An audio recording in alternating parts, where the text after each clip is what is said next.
Thank you to the moderator. Hello, and a very good day, ladies and gentlemen. Before I begin my presentation, allow me to say that I am honored to be here to present my action research for this year's eKolokium organized by PPD Tatau, Sebauh.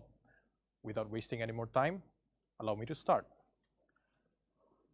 This research is entitled Using Color-Coded QR Codes as a Tool to Teach Reading Comprehension Among Year 5 Pupils. Let me reiterate, using color-coded QR codes as a tool to teach reading comprehension among Year 5 pupils.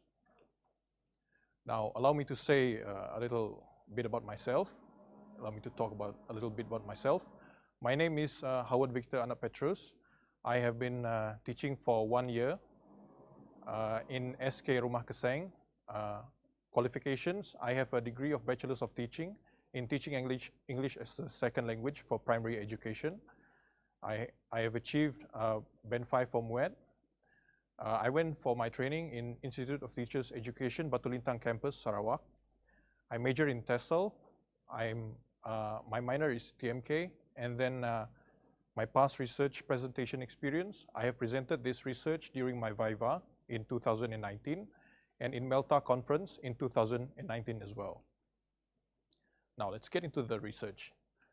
The context of my research. Now why is this, the background, how this research came to be. Now this research was conducted during the second phase teaching practice from 30th July 2018 until 26th of October 2018. And then it carries on until my internship from 18th of January 2019 until 15th of March 2019. The school demographic. Let's talk about the demographic of the school. Now, it is a Malay-dominated school, followed by the Dayak and other minorities as well, such as the Chinese, Indians, and Orang Ulu as well. Economic background of the students.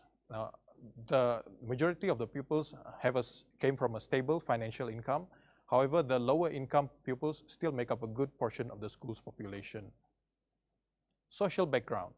The majority of pupils receive good care from their respective families, but quite a handful comes from a broken family background. Now, the school's learning environment, they have supportive teachers, no doubt about that, and committed school admins who continually support any programs that are being conducted by the teachers and other non-governmental organization as well. But it has a marginal school facility level. Now, my teaching and learning reflection. There are 23 pupils in my Year 5 class, and the class is ranked 3rd among 4 Year 5 classes in terms of academic performance. This means that they are able to perform on par with the average performance margin. Only a few is above the average line. During reading lesson, pupils are decent in reading the text aloud, just reading aloud, but will struggle answering basic questions from the text. Then they prefer not to ask for help and continue with the task at hand. And the weaker pupils will just abandon the task altogether and only appear to work when the teacher passes by. I think this is a common problem in any schools. And then the pupils prefer listening and speaking lessons rather than reading. I asked a few of them around the class during my lesson, and then they said reading is not as fun as listening and speaking, but writing still ranked the bottom of the list. So my research focus. Reading should be an interactive process, Al-Yusuf 2005, and I agree. People should be able to interact with the reading materials and not simply just reading aloud. That's not how it works. Application of mobile learning. Now, how do we make the pupils interact with the reading passage? Use mobile learning. It is a new concept and tool in pedagogical arsenal to assist in the teaching and learning process. It is accomplished using small and portable technological devices, smartphones. And very few studies address the use of QR codes in education. That's why I'm trying to bring the QR codes into the education spectrum here in Malaysia. QR codes enrich paper-based learning materials to include multimedia sources suitable for all types of learners. That's true. it's not only for reading. You can also insert some sounds if you want, sounds or videos. You can link it into the QR codes. I'll show you how it's done later. And then color is a reliable element capable of motivating pupils to learn. This is according to Gegenfurtner, Sharp, and Wichmann in 2002. Research objective. This study aims to achieve the following. Number one, study the impact of using color-coded QR code on the pupil's performance. The keyword here is performance in reading comprehension. The second one, determine the impact of using color-coded QR code on the pupil's motivation on reading. The keyword here is motivation. And then to determine the impact of using color-coded QR code towards my teaching and learning session in the classroom. Impact the keyword here is impact of using QR code towards my teaching and learning session. Now, there are a few research questions that must be answered. The study addresses the following research questions. How does color-coded QR code help in improving pupils' performance in reading comprehension? How does color-coded QR code impact pupils' motivation on reading? And then how does color-coded QR code improve my teaching and learning session in the classroom?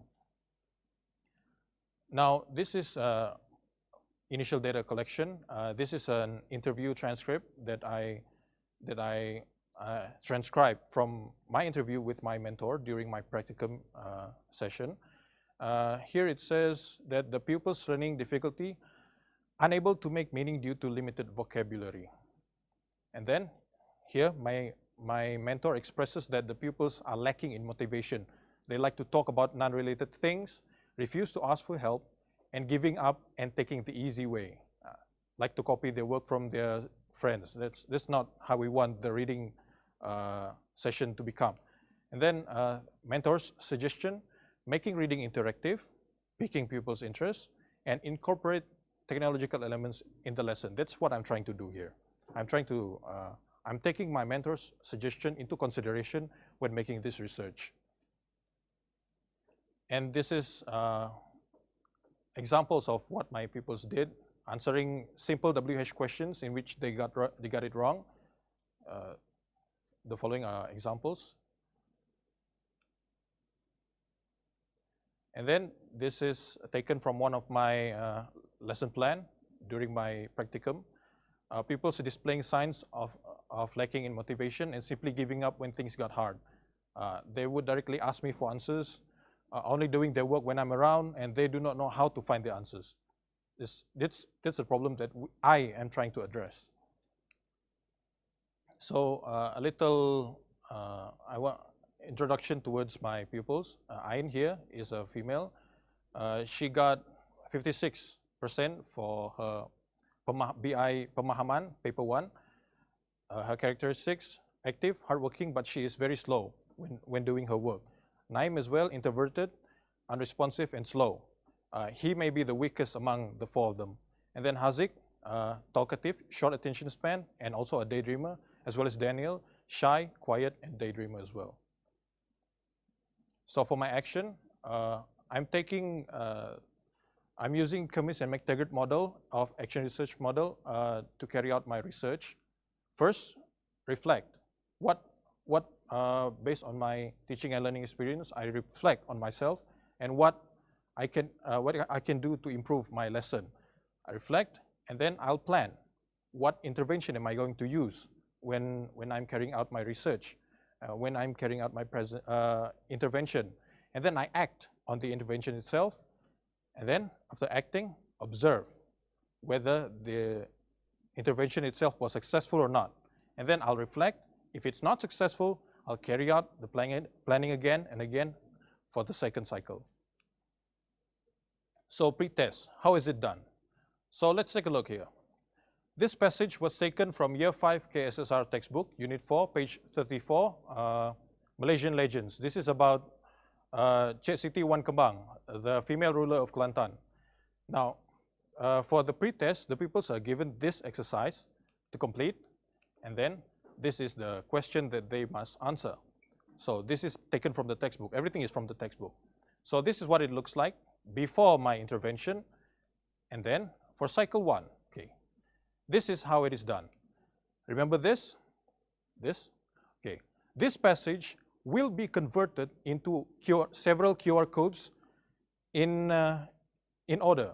For example, here, from that to this. Number one, if you scan this QR code right here, it will display a text. The first text, once upon a time, the state of Kelantan was ruled by a female ruler. That's what it will say if you scan this. Okay. Now, if you scan this, the other codes, it will show another text. Now, you might be thinking, do I need internet for this? No, you don't need internet for this. It will display the code without internet. So it can be used anywhere. So this is the sample passage that has been converted. And then, forgive me, vocabulary aid. Now, why is there vocabulary aid over there? Now, vocabulary aid is to help the pupils to understand meaning in the words. If you scan the QR codes from vocabulary aid, it will redirect you to Google Translate to translate between English and Malay. So that will help the pupils immediately. This is the example of the passage that has been converted in A4 paper, Malaysian Legends, Cik Siti Wan Kembang, part 1 until part 5. So why color-coded, you may ask? Here is the post-test for cycle 1 for my research. If you look at it, the first question, state true or false. A, Cik Siti Wan Kembang ruled Kelantan at the age of 4. Now, this right here is green. The answer for this question can be found in the green QR code. So I will tell my pupils where to look for the answers. If the question is red, for example B here, she was a brave and wise leader. So the answer for B is here in part 3, the same color. Okay, and then match the words to the meaning. Now down here we can use the vocabulary aid, the Google Translate, to help the pupils to get the right answer. Now this will help the pupils to become independent from the teacher, but the teacher will still monitor the activity.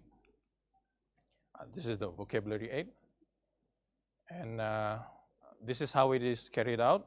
The pupils are using the teacher's phone to scan, of course, and then do their work, do their reading. Okay. After they have finished, the pupils will be given another set of QR codes for Google Form. Now they will fill in the Google Form to tell the teacher about how they feel during the lesson. This is an example, feedback based on the activity itself, based on my intervention. And then for cycle 2, it's basically all the same. However, cycle 2, the method of intervention has been changed a little. Now, look here, this part right here, this will be posted on the walls around the classroom. And then the pupils will be given around 15 minutes or 30 minutes, depending on their level, to complete their work right here. So they will run around the classroom instead of just sitting and reading aloud or reading quietly. They will run around the class, search for answers for this question. It has been changed from cycle 1. The order of the question has been changed from cycle 1 to ensure that they cannot remember the order of the question. Okay. This is from cycle 1, and this is from cycle 2. The order of the question is changed. The question is still the same based on the textbook. The order itself was changed. Okay. How is my data being collected? I'm using 3 data collection methods: observation, pre-test and post-test results, and feedback form. Now for my observation, I'm using field notes. And then for pre-test and post-test, I'm using the questions provided from the textbook. And then feedback form using Google Forms. Data analysis. Okay, observation. how do I analyze this data?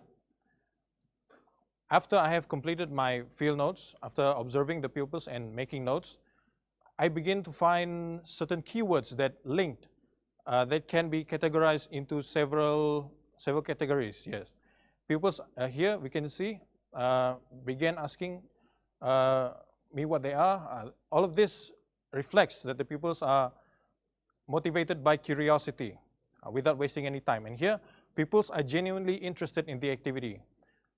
Seen clapping their hands, uttered the interjection "wah," and then smiling. So they are interested in the activity. And then pupils exhibiting productive behavior, heavily engrossed in their work. No pupils were seen slouching, and all of this are categorized into a table, which is called thematic analysis. So these are the words, the keywords that I have written down, grouped into several categories to fit a certain theme. For example, the first theme here is fun and interactive learning, pupils' motivation to study on the second one, and then new and effective teaching methods. So all the theme will answer my research question later. Pre-test and post-test results, after I have checked the pupils' work, and then I'll tabulate all their marks and then put it into graph.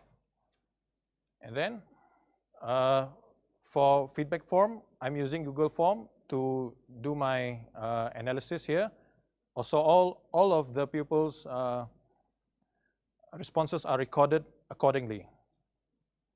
So my findings: how does color-coded QR code impact pupils' motivation on reading? So the keyword here is motivation. How are they motivated? Let's take a look.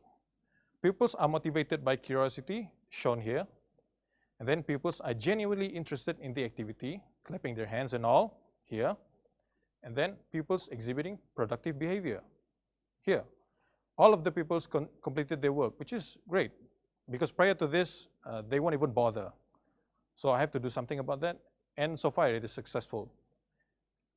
And then this is for my second cycle. Pupils were enthusiastic, cheering, and then some of them smiled.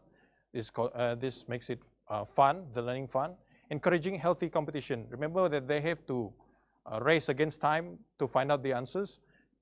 So they're encouraging competition, making the pupils feeling competitive and motivated. So here it says pupils were so competitive and some of them wanted a rematch.